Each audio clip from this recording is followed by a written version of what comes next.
السلام عليكم ورحمة الله تعالى وبركاته. الحين مزارات في المدينة المنورة مع الأخ الكريم أبو سعد غالي. الحين لا جبل أحد. أخي أبو سعد جبل من جبال الجنة. نعم. جبل أحد كما قال النبي صلى الله عليه وسلم أحد جبل من جبال الجنة. نعم. وفي حديث آخر النبي صلى الله عليه وسلم يقول أحد نعم. جبل يحبنا ونحبه صلى الله عليه وسلم كما قال صلى الله عليه وسلم. عليه الصلاة والسلام. هذه معركة من أشد المعارك في الإسلام وفيها آيات من آيات الله. لا إله إلا الله. ولاها أن مخالفة أمر النبي صلى الله عليه وسلم أمر عظيم. نعم. لأن هذه المعركة بدأت بنصر للمسلمين وانتهت بهزيمة للمسلمين. نعم. لماذا؟ لأنهم خالفوا أمر النبي صلى الله عليه وسلم. نعم.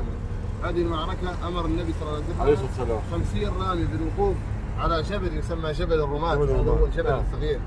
بعد شوي. نعم.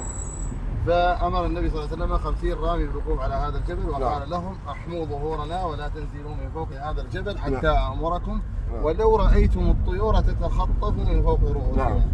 فهم عندما بدأت المعركة وانهزموا المشركين وبدأوا المسلمين في جمع الغنائم سبحان الله قالوا المعركة انتهت. السلام عليكم ورحمة الله وبركاته. نحن هلا قدام سيد الشهداء مقبرة الشهداء.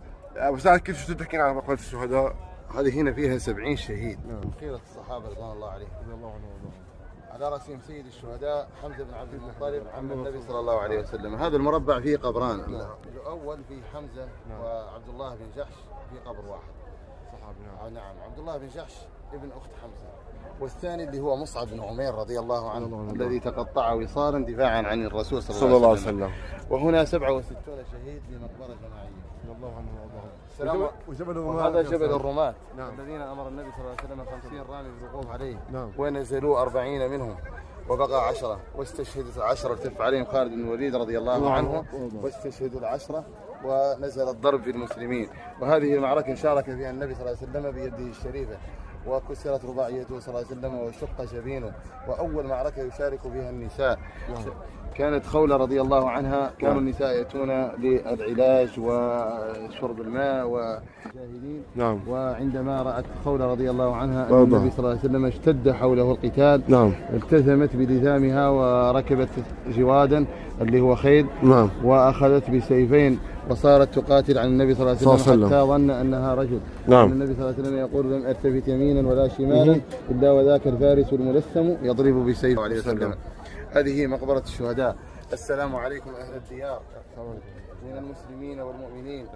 أنتم السابقون ونحن إن شاء الله بكم لاحقون. نسأل الله لنا ولكم العفو والعافية. اللهم ارحم شهداء أحد. اللهم جازهم عن الإسلام خير الجزاء. آمين. اللهم اغفر لنا وارحمنا إذا صرنا